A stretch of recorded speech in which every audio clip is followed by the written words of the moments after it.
শাকিব খানকে বিয়ে করবেন না, কি কারণ মুখ খুললেন নায়িকা মিষ্টি জান্নাত। তৃতীয়বার বিয়ে করতে চলছেন শাকিব খান। গত মাস থেকে এই চর্চায় মুখরিত বাংলাদেশের সিনেমা পাড়া ঢালিউড। শোনা যাচ্ছিল কোনো ডাক্তার পাত্রীকে পছন্দ করেছেন শাকিব। সেই পাত্রী নাকি ঢালিউডের অভিনেত্রী মিষ্টি জান্নাত। তবে জান্নাত জানান শাকিবকে তিনি বিয়ে করছেন না, আবার বিয়ে করতেও পারেন সেই সম্ভাবনা জানিয়ে রেখেছেন তিনি। ইদানিং শাকিবের সঙ্গে ঘন ঘন নাকি দেখা হচ্ছে তার। এই প্রসঙ্গে মিষ্টি বলেন, আমি একজন অভিনেত্রী, সেই সঙ্গে ডাক্তারও।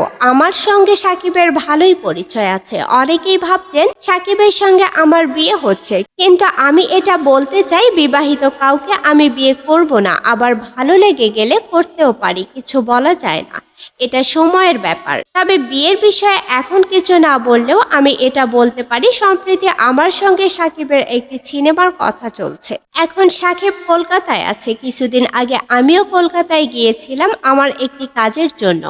আবারও একটা কাজে কলকাতায় খুব শীঘ্রই যাব। শাকিবকে বিয়ের প্রসঙ্গে হ্যাঁ বলেননি ঠিকই, কিন্তু সরাসরি নাও বলেননি অভিনেত্রী। চিকিৎসক মিষ্টি জানিয়েছেন তিনি খুব শীঘ্রই বিয়ে করবেন, হতে পারে এ বছরের শেষে অথবা আগামী বছর।